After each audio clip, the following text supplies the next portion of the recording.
Bathinda waterfall. হরে কৃষ্ণ হরে কৃষ্ণ কৃষ্ণ কৃষ্ণ হরে হরে হরে রাম হরে রাম রাম রাম হরে হরে। এশিয়ার সব থেকে আন্ডারগ্রাউন্ডের বড় পলি। আর এদিকে কয়লার খনি, ইভেন কি আমরা যে রাস্তা দিয়ে হাঁটছি এই রাস্তার নিচেও হয়তো কয়লা রয়েছে।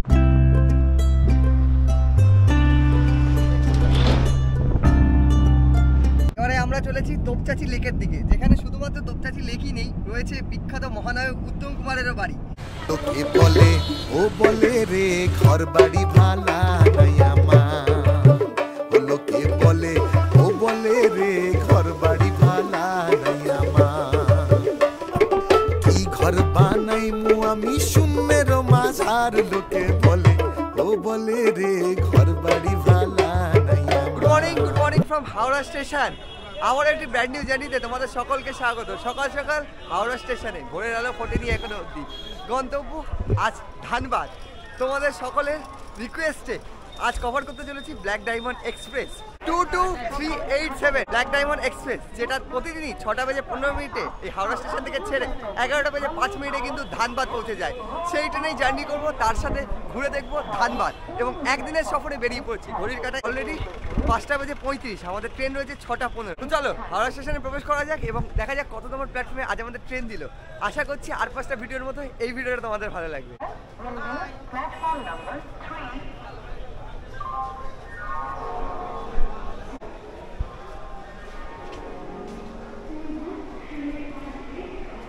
ঘড়ির কাটা 5:42। 22387 ব্ল্যাক ডায়মন্ড এক্সপ্রেস আমাদের দিয়ে দিয়েছে আজ 8 নম্বর প্ল্যাটফর্মে। এই হচ্ছে 6 নম্বর প্ল্যাটফর্ম। দাঁড়িয়ে আছে নিউ জলপাইগুড়ি বন্দে ভারত 7 দাঁড়িয়ে আছে একটি ট্রেন এবং পাশে 8। এদিকে 8 নম্বর প্ল্যাটফর্মে চলে এলাম আর এই মুহূর্তে 8 নম্বর প্ল্যাটফর্মে আমাদের ট্রেন ঢুকছে, তোমাদেরকে দেখাই।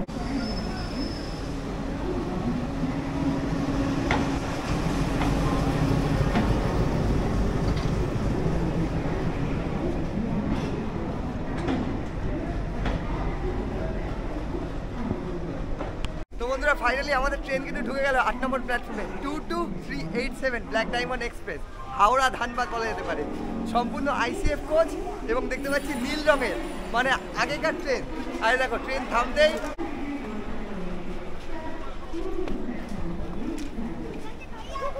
ঘুরোপাটা জাস্ট ফর সিটের জন্য। তোমাদের বলে রাখি এই ট্রেনের মধ্যে কিন্তু প্রচুর জেনারেল কম্পার্টমেন্ট রয়েছে, সেই জন্য ট্রেন থামতেই হুড়োহুড়ি। এগুলো সব সেকেন্ড সিটিং, তবে আজ আমার রিজার্ভেশন করা রয়েছে। এই যে এখান থেকে রিজার্ভেশন চালু হয়েছে D1, লেখা রয়েছে D1, আই থিঙ্ক ওটা D2, তারপর হচ্ছে D3। এই হচ্ছে D3, এটাই আমাদের কম্পার্টমেন্ট।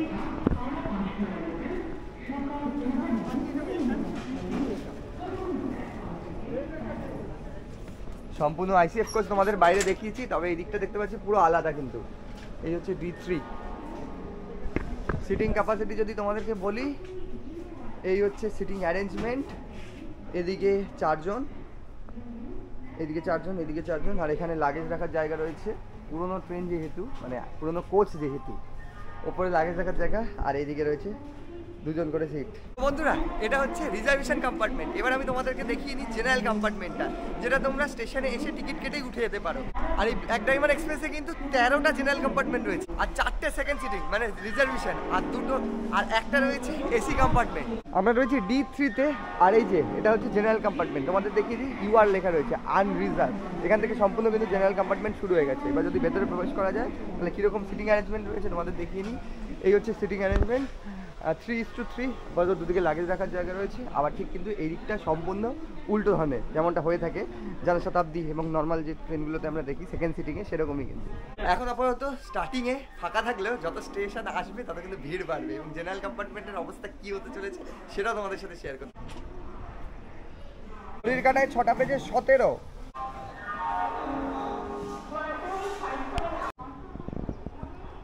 নির্ধারিত সময়ের থেকে আমাদের ট্রেন আজ 2 মিনিট লেট। আমাদের প্রথম হল্ট হচ্ছে এই ট্রেনের শেওড়াফুলি, তারপরে ব্যান্ডেল হয়ে আমরা ঢুকে যাবো বর্ধমানে। আমরা রয়েছি ইস্টার্ন জোনে, আর ওই যে সাউথ ইস্টার্নে বেরোচ্ছে Howrah Puri Vande Bharat king.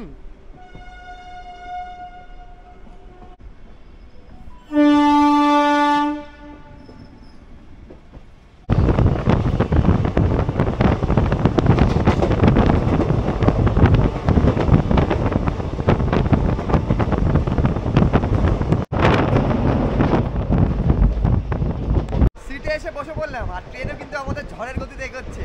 Eastern zone বলে কথা, আর ইস্টার্ন রেলওয়ের ব্যাপারই আলাদা কিন্তু। আর এই হচ্ছে সিকিম এয়ারবেঞ্চ, আপাতত ফাঁকাই রয়েছে রিজার্ভেশন কম্পার্টমেন্ট। প্রথম আসছে আমাদের শেওড়াফুলি, অলমোস্ট ঢুকেই গেল শেওড়াফুলি বলতে গেলে।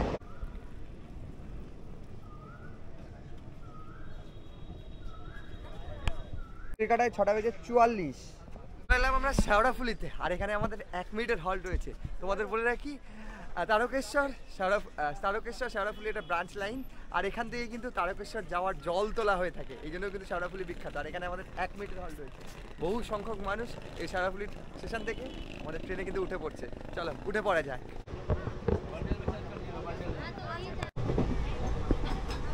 শেওড়াফুলি পার হতে টিকিট কিন্তু চেক হচ্ছে ব্ল্যাক ডায়মন্ড এক্সপ্রেসে। তোমাদের আগেই বলে রাখি, তোমরা যদি রিজার্ভেশন কম্পার্টমেন্টে ওঠো তাহলে কিন্তু তোমাদের রিজার্ভেশনের টিকিট দিতেই হবে, আদারওয়াইজ নেক্সট হল্টে নেমে যেতে হবে, নাহলে কিন্তু ফাইন দিতে হবে।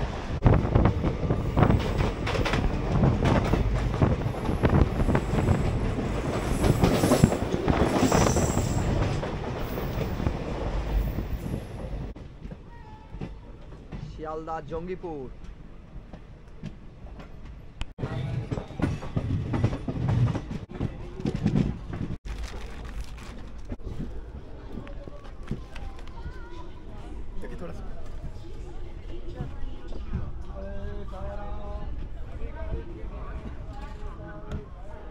কাটায় 7:02। তো বন্ধুরা এসে পৌঁছালাম আমরা ব্যান্ডেলে, যার কোড হচ্ছে বিডিসি, হাওড়া বর্ধমান মেল লাইনকে কানেক্ট করেছে। আর দেখো ব্যান্ডেলে আসতে কি পরিমাণে ভিড়, ব্যান্ডেল থেকে পুরো ভরে গেল। এবারে চলেছি রিজার্ভেশন ছেড়ে জেনারেল কম্পার্টমেন্টে। তবে রিজার্ভেশন কম্পার্টমেন্টের অবস্থা দেখো, ট্রেন না দাঁড়াতেই ভিড়, একদম সামনের দিকে এগোচ্ছি। চলো তোমাদেরকে দেখাই। এই হচ্ছে D2, এগুলো সবই রিজার্ভেশন, একদম শেষে হচ্ছে জেনারেল কম্পার্টমেন্ট। আর ব্যান্ডেলের এই মুহূর্তে 3 নম্বর প্ল্যাটফর্মে ট্রেন দিয়েছে ব্ল্যাক ডায়মন্ড এক্সপ্রেস, এই 3 নম্বর প্ল্যাটফর্ম। যেহেতু সম্পূর্ণ আইসিএফ কোচ, একটাই সমস্যা, ভেতর দিয়ে যাওয়া যাবে না। প্রত্যেকটা কোচ কিন্তু প্রত্যেকটা কোচের থেকে আলাদা, একটা কোচে ঢুকলেও একটা কোচের মধ্যেই থাকতে হবে। চলো উঠে পড়া যাক। এবং যা দেখছি জেনারেল কম্পার্টমেন্ট এই মুহূর্তে ভরে গেছে। সামনে রিজার্ভেশনে ছিলাম আমার কম্পার্টমেন্টে, আর এই হচ্ছে জেনারেল কম্পার্টমেন্ট। এই মুহূর্তে ব্যান্ডেল থেকে জেনারেল কম্পার্টমেন্ট পুরো ভরে গেছে। দেখো এই হচ্ছে সিচুয়েশন জেনারেল কম্পার্টমেন্টের। আর এই যে আমাদের 2 মহারথী এখানে বসে রয়েছে, এদিকে একজন এইদিকে একজন, আর একজন তো যা দেখছি ফোনেই বিজি। কেমন আছেন? ভালো আছি। কেমন লাগছে জেনারেলে সফর করে ব্ল্যাক ডায়মন্ডে? বিশাল ভালো লাগে। আপাতত ব্যান্ডেল থেকে যা দেখছি সিট কোনো আর ফাঁকা নেই, জেনারেল কম্পার্টমেন্ট ভরে গেছে। তবে এর থেকেও ভয়ঙ্কর সিচুয়েশন হতে পারে কিনা সেটাই তোমাদের সাথে শেয়ার করব। আর জেনারেলে আপাতত আমাদের সিট ছিল এই কারণেই যে আমার সাথে আরও 3 জন রয়েছে, 2 জন এখানে রয়েছে, অভিলাষ রয়েছে, সৌমেন রয়েছে, আর একজন এই যে উকি ঝুঁকি মারছে সামনে আমাদের। এই যে এই সিটটা ধরে রাখার জন্য ধন্যবাদ। মানে জেনারেল কম্পার্টমেন্ট যেহেতু আনরিজার্ভ, আগে এসে যদি তোমরা সিটের মধ্যে বসে পড়ো তাহলে কোনো অসুবিধা হবে না। আমাদের ট্রেন ছেড়ে দিয়েছে, এরপর ব্যান্ডেলের পর আমাদের ট্রেন ডিরেক্ট গিয়ে দাঁড়াবে বর্ধমান, আর মাঝে কিন্তু কোনো হল্ট নেই।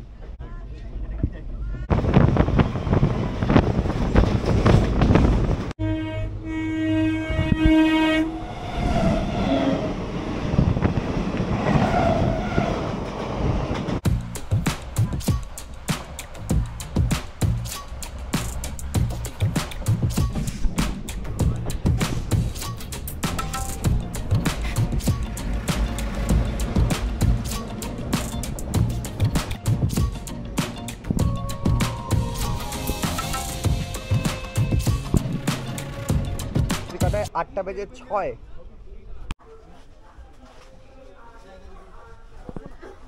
সময় ছিল 7:44। আমরা এসে পৌঁছালাম বর্ধমানে, আর এখানে আমাদের 2 মিনিটের হল্ট রয়েছে। তবে বর্ধমান থেকে পুরো ট্রেন ভরে গেল, জেনারেল কম্পার্টমেন্ট পুরো ভরে গেল। যেমনটা বলেছিলাম আনরিজার্ভ, তোমরা যদি আগে থেকে এরকম এসে যাও তাহলে কিন্তু সিট পেয়ে যাবে। আর বর্ধমান বিখ্যাত হচ্ছে মিহিদানা এবং সীতাভোগ। অলরেডি প্ল্যাটফর্মে কিন্তু মিহিদানা সীতাভোগ পাওয়া যাচ্ছে, তার সাথে সকাল ছেড়ে যেহেতু কচুরি, সবজি এবং সমস্ত লোকাল যে হকার্সরা রয়েছে তারাও কিন্তু রয়েছে। মানে 2 নম্বর প্ল্যাটফর্মে আমাদের ট্রেন দিয়েছিল ব্ল্যাক ডায়মন্ড এক্সপ্রেস। ঘড়ির কাটায় 8:09।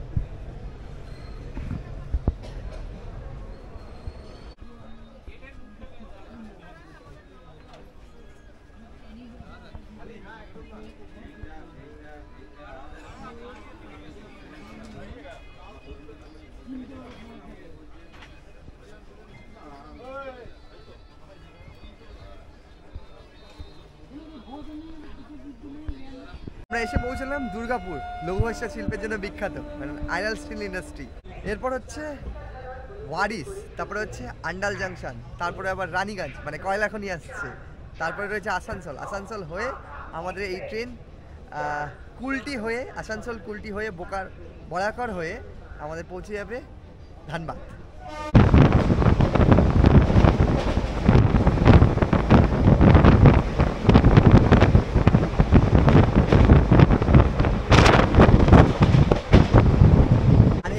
ওয়েদার যা দেখছি দুর্গাপুরের পর পুরো ফগি ওয়েদার, তবে এদিকে কিন্তু এখনো উইন্টার কাটেনি। আমাদের কলকাতা এবং কলকাতা শহরতলিতে শীতের লেশমাত্র না পাওয়া গেলেও এদিকে বেশ ঠান্ডা লাগছে।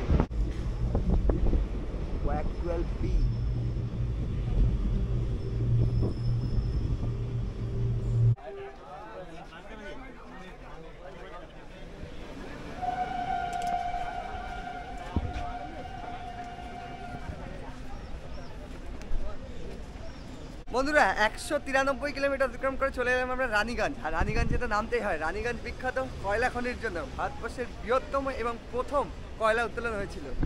অলরেডি এই যে মালগাড়ি দাঁড়িয়ে রয়েছে এবং লোড রয়েছে কয়লা। রানীগঞ্জের এই মুহূর্তে 2 নম্বর প্ল্যাটফর্মে আমাদের ট্রেন দাঁড়িয়ে রয়েছে।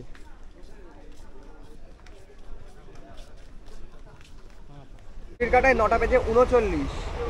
হরে কৃষ্ণ হরে কৃষ্ণ কৃষ্ণ কৃষ্ণ হরে হরে হরে রাম হরে।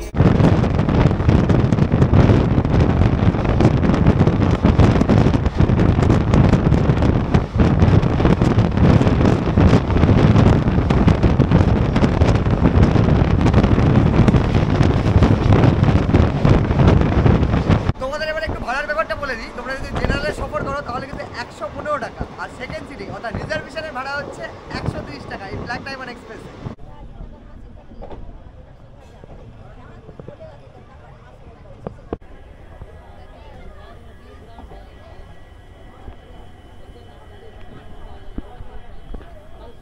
কাটায় 11টা বেজে 11। তো বন্ধুরা ফাইনালি 269 কিলোমিটার অতিক্রম করে চলে এলাম আমরা ধানবাদে।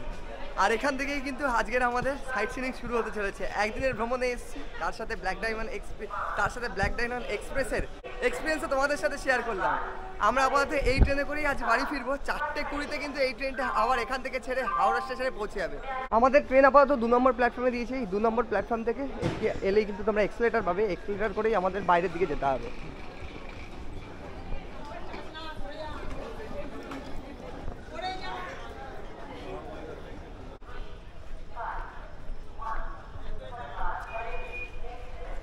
বন্ধুরা এসে পৌঁছলাম স্টেশনের বাইরে। প্রথমবার ধানবাদ স্টেশনে পা দিলাম। আর পেছনে এই যে প্ল্যাটফর্মটা বিশাল বড়, তার সাথে স্টেশনটাও কিন্তু খুব সুন্দর সাজানো গোছানো। স্টেশনের বাইরে বেরোতেই দেখো একের পর এখানে কিন্তু গাড়ি দাঁড়িয়ে রয়েছে, 4 হুইলার রয়েছে। আর ঠিক 4 হুইলার এই দিকটাতেই রয়েছে অটো স্ট্যান্ড। এখান থেকে আবার দেখা যাক কোন গাড়ি কত নেবে। আমরা সাইট সিনিংয়ের জন্য এখন আগে কথা বলে নিই, তারপরে তোমাদেরকে জানাচ্ছি। আগে ঠিক করে নিই যেহেতু হাতে সময় কম।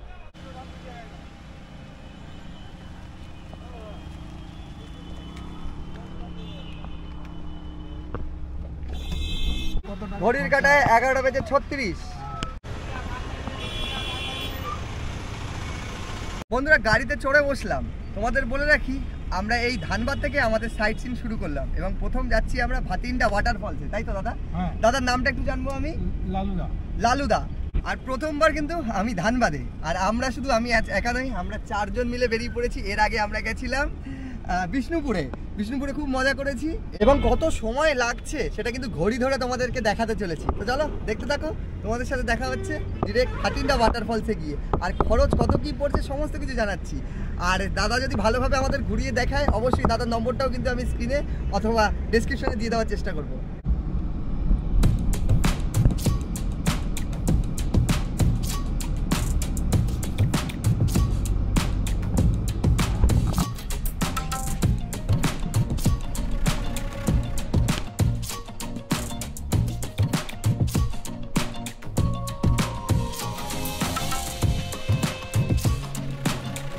প্রথমবার আমি ধানবাদে এসে আমরা ভাতিন্ডা যাওয়ার পথে কয়লা খনিতে চলে এলাম। কিভাবে কয়লা উত্তোলন করা হয় এবং স্বচক্ষে আমি তোমাদেরকে কয়লা খনি দেখাচ্ছি। আমাদের লালুদা এই মুহূর্তে নিয়ে যাচ্ছে একদম কয়লা খনিতে, যেখান থেকে কয়লা উত্তোলন হচ্ছে। আর তোমরা কিন্তু এলে এরকমভাবে নিজ চোখে কয়লা উত্তোলনে কয়লা খনি দেখে নিতে পারো। কয়লা খনি দেখো একদম জুড়ে রয়েছে পুরো কয়লা, কোল মাইন্ড যাকে বলে। ও ভাই সাহাব দেখো সমস্ত ধোঁয়া লেগে আছে এবং এই হচ্ছে জ্বলছে, আর এখান থেকে কয়লা বের করা হচ্ছে। দেখো নিচ থেকে একদম ট্রাকে করে কয়লা নিয়ে যাওয়া হচ্ছে। আগুনটি এখন লেগে আছে। এই হচ্ছে বিখ্যাত কয়লা খনি। দেখো ঝাড়খণ্ডের রাজধানী রাঁচি, আর কয়লার রাজধানী দেখো ধানবাদ। আর এই হচ্ছে কোল মাইন, পুরো কোল মাইনে দাঁড়িয়ে রয়েছি, আর আগুন কিন্তু জ্বলছে। বৃষ্টির সময় এর দৃশ্যটা কিন্তু আলাদাই হয়ে থাকে। পুরো এটা কোল মাইন এবং একদম নিচে থেকে কয়লা উত্তোলন করা হচ্ছে। চারিদিকে দেখো কি দৃশ্য, আর এই কয়লা চলে যাচ্ছে ভারতবর্ষের বিভিন্ন প্রান্তে।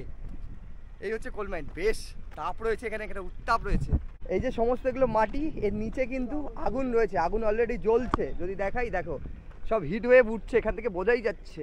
আর এই যে দেখো আগুনগুলো জ্বলছে, আর একদম নিচ থেকে কয়লা উত্তোলন হচ্ছে। ওই যে খাদান রয়েছে, ওই খাদান থেকে কিন্তু কয়লা উত্তোলন হচ্ছে। এই হচ্ছে ধানবাদের বিখ্যাত কয়লা খনি, আর সেই কয়লা খনিতে দাঁড়িয়েছি, যেখান থেকে রীতিমতো কয়লা উত্তোলন চলছে কিন্তু।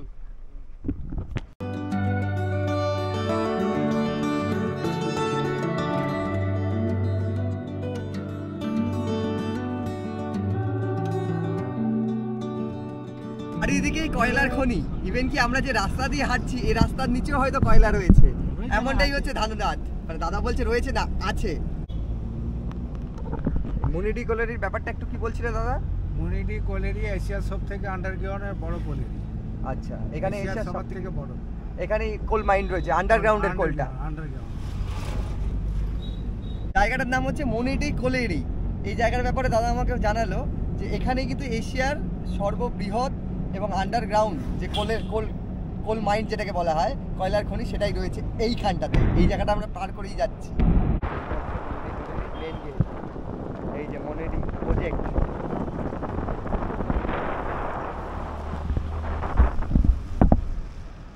আমরা চলে এলাম আমাদের প্রথম স্পট, ভাতিন্ডা ওয়াটারফল। তোমাদের বলে রাখি ধানবাদ স্টেশন থেকে এই ভাতিন্ডা ওয়াটারফলসের দূরত্ব হচ্ছে 18 কিলোমিটার। আর দূর দূরান্ত থেকে মানুষ কিন্তু চলে আসে এই ভাতিন্ডা ওয়াটারফল দেখতে।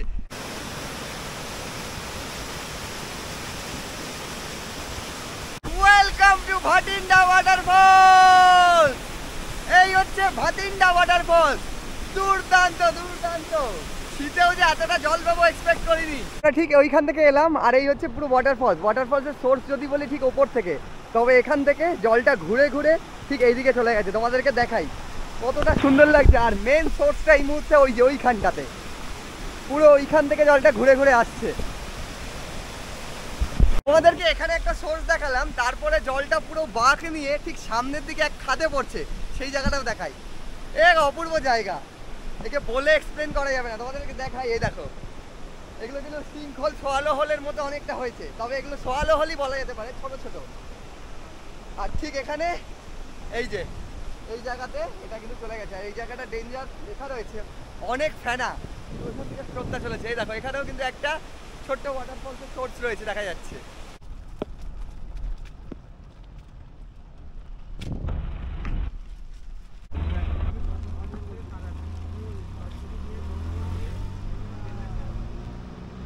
ভাতিন্ডা ওয়াটারফলস থেকে এবারে আমরা চলেছি রামরাজ মন্দিরের দিকে। লোকাল ভাষায় এখানকার রাম মন্দির যাকে বলা চলে। তোমাদেরকে অযোধ্যার রাম মন্দির দেখিয়েছি, এবারে ধানবাদে এসে আমরা রামরাজ মন্দিরের দিকে এগোচ্ছি।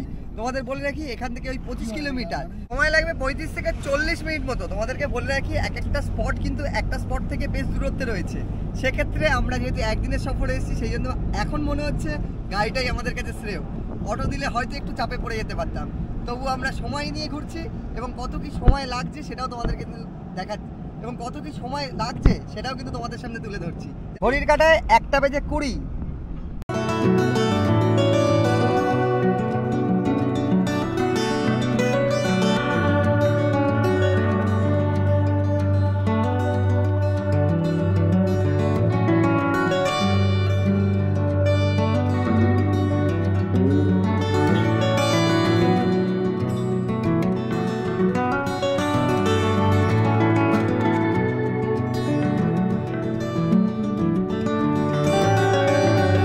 এসে পৌঁছালাম আমরা রামরাজ্যের মন্দিরে। আর রামরাজ্যের মন্দিরে যেহেতু এসেছি, আর দেখো সেই ধ্বজা, জয় শ্রীরামের ধ্বজা। আর এই হচ্ছে মন্দির চত্বরে প্রচুর ভক্ত সমাগম এই মধ্যে দেখতে পাচ্ছি। চলো এক নজর দেখে নেওয়া যাক এই রামরাজ্যের মন্দির। এই হচ্ছে মন্দির চত্বর, এদিকে দেখতে পাচ্ছি এটি একটি হবন কুণ্ড, এখানে যজ্ঞ হয়েছিল। আর প্রচুর এই মুহূর্তে স্টল রয়েছে মন্দিরের সামনে, এবং প্রত্যেকটা মন্দিরে যেরকম থাকে পুজো দেওয়ার সামগ্রী এদিকে রয়েছে। আর এখান থেকে আমাদের সোজা যেতে হবে ওই যে মন্দির। আর এইখানে ঠিক ধ্বজা উঠছে, গেরুয়া ধ্বজা।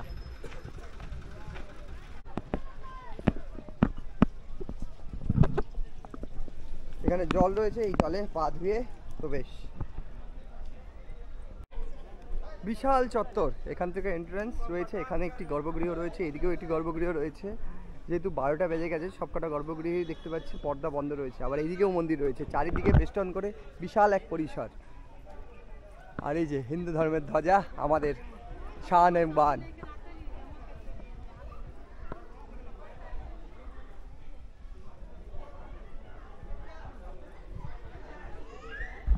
প্রচুর লোকাল লোকজন এই মুহূর্তে মন্দিরে এসছে। মন্দিরে দেখতে পাচ্ছি যে ফটো তুলছে, ক্যামেরা বন্দি করছে। আর তার সাথে আমরা চলে এসেছি রামরাজ্যের মন্দিরে। আর মন্দিরের আরেক প্রান্তে দেখতে পাচ্ছি আরও একটি জায়গা রয়েছে, যেদিকে অনেকেই যাচ্ছে, সেদিকে দেখা যাক। যেহেতু আমি প্রথমবার যা যা দেখছি তোমাদের সামনে তুলে ধরছি। মন্দিরের একদম শেষ প্রান্তে এখানে একটি কুণ্ড রয়েছে, যা দেখতে পাচ্ছি আমি, আমাদেরকে দেখাই। প্রচুর লোকজন এসছে, লোকাল সকলে রয়েছে। এখানে বোটিংও হয়, যা দেখতে পাচ্ছি। একটি কুণ্ড রয়েছে এখানে।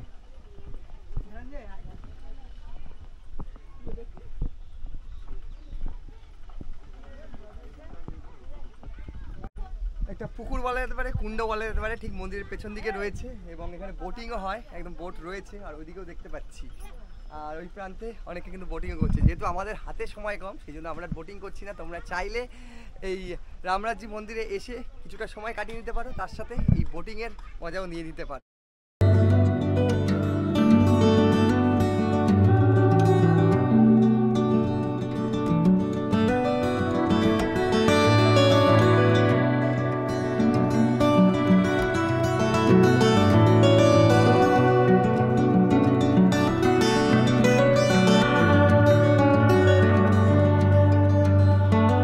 কাটায় 1:54। রামরাজ্যের মন্দির দর্শন করার পর এবারে আমরা চলেছি তোপচাঁচি লেকের দিকে, যেখানে শুধুমাত্র তোপচাঁচি লেকই নেই, রয়েছে বিখ্যাত মহানায়ক উত্তম কুমারেরও বাড়ি। 500 মিটার বাঁ দিকে, আচ্ছা ডান দিকে হয়ে যাচ্ছে ধানবাদ, আচ্ছা এই পেছন দিকটা হয়ে যাচ্ছে রাঁচি, এই সাইড। ঠিক আছে। আর সোজা চলে যাচ্ছে দিল্লি। আচ্ছা, এইটা হচ্ছে গোমো স্টেশন। গোমো স্টেশন, এইদিকে গোমো স্টেশন, তাই তো? এইদিকে, এইদিকে। আচ্ছা, সামনে একদম নাকের সোজা ওই যে টাওয়ারটা দেখছেন তো, ওইটা আচ্ছা। স্টেশনের পাশে। বন্ধুরা, আমরা যে জায়গাতেই যাচ্ছি এটা হচ্ছে গোমো। তোমাদেরকে বলে রাখি, এর আগে এক জার্নিতে আমি তোমাদেরকে দেখিয়েছিলাম গোমো স্টেশন, নেতাজি গোমো নামে স্টেশনটা। এখান থেকেই কিন্তু নেতাজি কালকা মেলে করে অন্তর্ধান হয়েছিলেন। গোমো স্টেশনে যেদিন ছিলাম সেদিনকে তোমাদেরকে সেই ইতিহাস জানিয়েছিলাম। তবে আজকে বাই রোডে রয়েছি। তারা সোজা চলে গেছে দিল্লি, মানে ভায়া বেনারস, গায়া বেনারস হয়ে।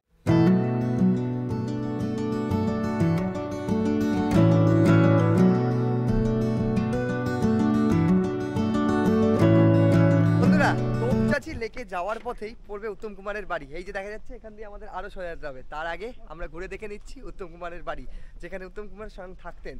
এবং আমার ঠিক জানা নেই, তবে এখানকার লোকেরা বলছে এখান থেকে কিন্তু বহু সিনেমা উনি শুটিং করেছেন। সেই এখান থেকে এন্ট্রেন্স রয়েছে, এন্ট্রেন্স রয়ে এই হচ্ছে বাড়ি।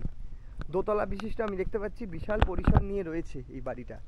এই মুহূর্তে যা দেখতে পাচ্ছি মেনটেনেন্স করা হয়েছে এবং খুব সুন্দরভাবে সাজানো গোছানো করা রয়েছে।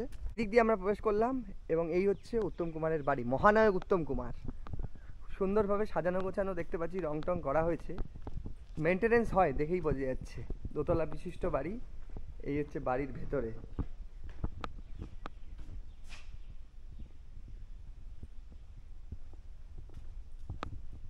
এই মুহূর্তে এখানে বাড়ির ভেতরে যদি দেখি, এখানে গুটি কয়েক টেবিল চেয়ার দেখা যাচ্ছে ভেতরটায়।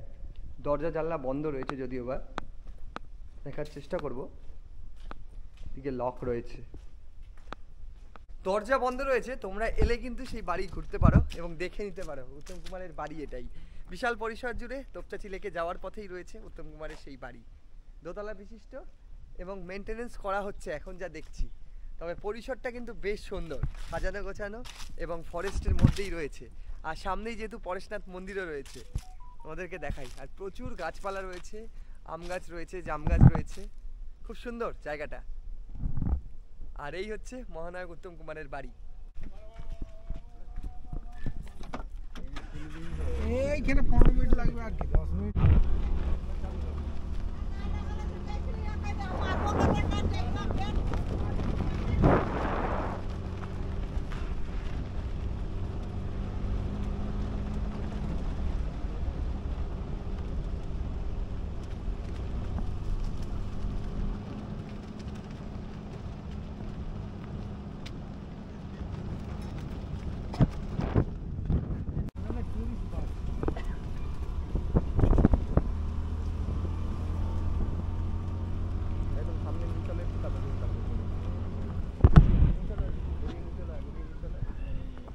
বন্ধুরা এসে পৌঁছালাম এবার আমরা তোপচাচি লেকে।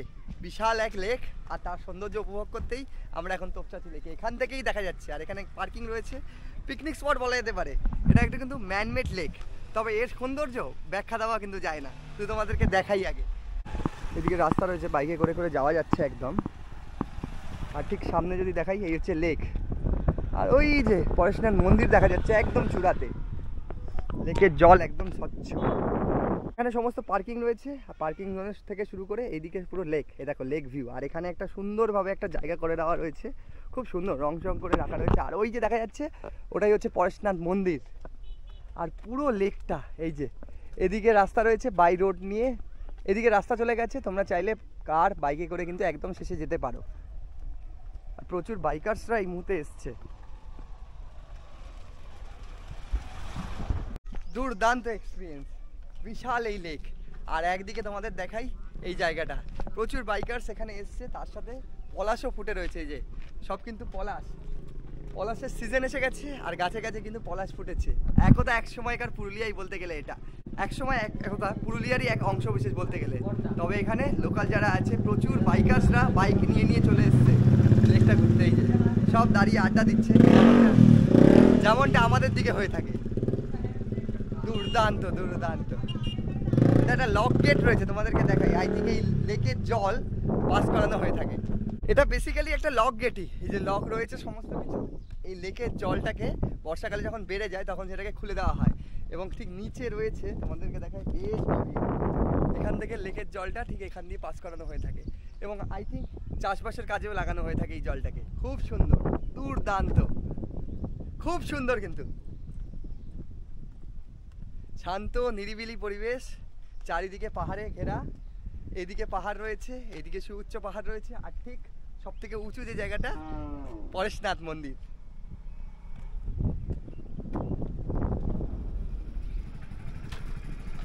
আর প্রচুর লোকাল লোকজন কিন্তু এখানে ঘুরতে চলে আসে। যদিও বা আমরা দুপুরবেলায় এসেছি। ঠিক খয়রাবেড়া ড্যামের কথা মনে পড়িয়ে দিচ্ছে পুরুলিয়ার। কিছুদিন আগেই আমি খয়রাবেড়া ড্যামে গেছিলাম, সেই রকমই লাগছে।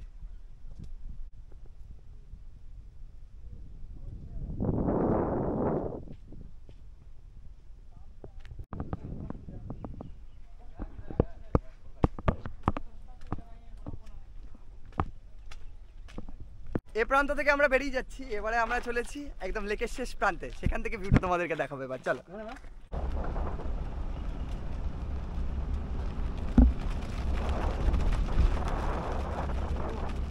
এই গাছটা অবধি নিয়ে চলো, ওই যে আইল্যান্ডটা একটু দেখিয়ে দিই।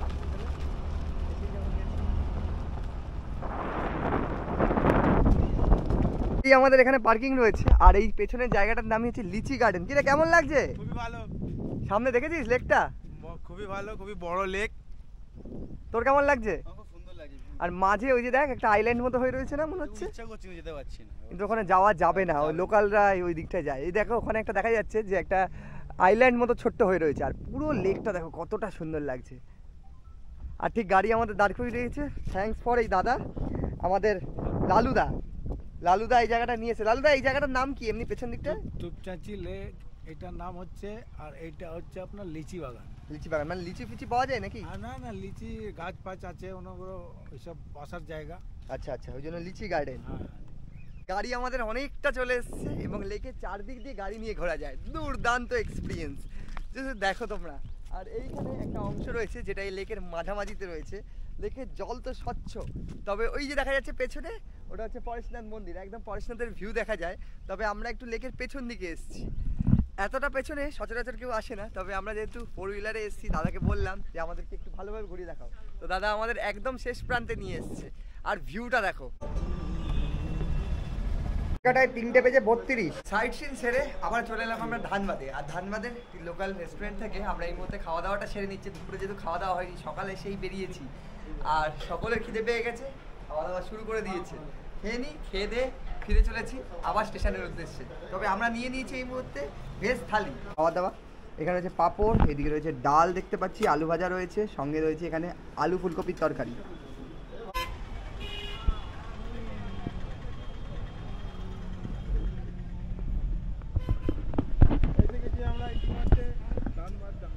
কাটায় 3:57। বন্ধুরা ঘুরে ঘাড়ে আবারও চলে এলাম ধানবাদ স্টেশনে। আমাদের ট্রেন যেহেতু রয়েছে ব্ল্যাক ডায়মন্ড এক্সপ্রেস 4:20 আর যথাসময়ে ওই 4টে বলতে গেলে 3 মিনিট বাকি। খুব সুন্দরভাবে ঘুরে ঘাড়ে চলে এলাম এবং এখানেই আপাতত পর্বটাকে শেষ করব। তার আগে বিশেষ কিছু ইনফরমেশন তোমাদের দিয়ে দিই। খরচ কত হলো তোমাদের বলে রাখি, তোমরা চাইলেই অটোতেও ঘুরতে পারো এবং গাড়িতে করেও ঘুরতে পারো। আমরা ছিলাম 4 জন, আমাদের পড়ে গেল কিন্তু 1500 টাকা। তো তোমরা এইভাবে কিন্তু গাড়ি বুক করে একদিনে ধানবাদ এসে ঘুরে আবারও কিন্তু বাড়ি ফিরে যেতেই পারো, উইকেন্ডে কিংবা উইকেন্ডের শেষে। তবে আমাদের সাথে যিনি ছিলেন যে আমাদেরকে এই ধানবাদ সুন্দরভাবে ঘুরে দেখালো, তার সাথে আলাপ করে দিই এবং তার কন্ট্যাক্ট নম্বরটাও তোমাদের দিয়ে দেওয়ার চেষ্টা করি। এই হচ্ছে আমাদের লালুদা, আজকে আমাদের সম্পূর্ণ সাইট সিনিং করে দেখালো। তো লালুদা বলছি, আর যারা আসবে তাদেরকে এভাবে ঘুরে দেখাবে তো ভালোভাবে সুন্দরভাবে? এর থেকেও আরও স্পট আছে। আচ্ছা, আপনার স্পট বাড়বে, ঠিক আছে। যে আপনার আজকে যতটা আপনারা ঘোরালাম, এটা আপনারা 12টা বেরিয়েছেন আর 4টায় ঢুকছি, আপনারা 4-5টা স্পট গিয়েছেন, ঠিক আছে। কিন্তু ইয়ার আগে আরও যত স্পট যাবেন, আরও স্পটে ওইরকম হিসাবে ভাড়া লাগবে। আচ্ছা ঝটপট তোমার নম্বরটা বলে দাও। 7562916989। আচ্ছা, তো চলো এই ছিল ভিডিও। আপাতত এখানেই পর্বটাকে সমাপ্ত করছি। তোমরা চলে আসতে পারো বন্ধু বান্ধব মিলে কিংবা প্রিয়জনদের সাথে। আমরা তো ঘুরে দেখেই নিলাম, শীত প্রায় শেষের দিকেই। দেখা হচ্ছে নেক্সট কোনো ট্রাভেল এপিসোডে, নেক্সট কোনো ট্রাভেল পার্টে।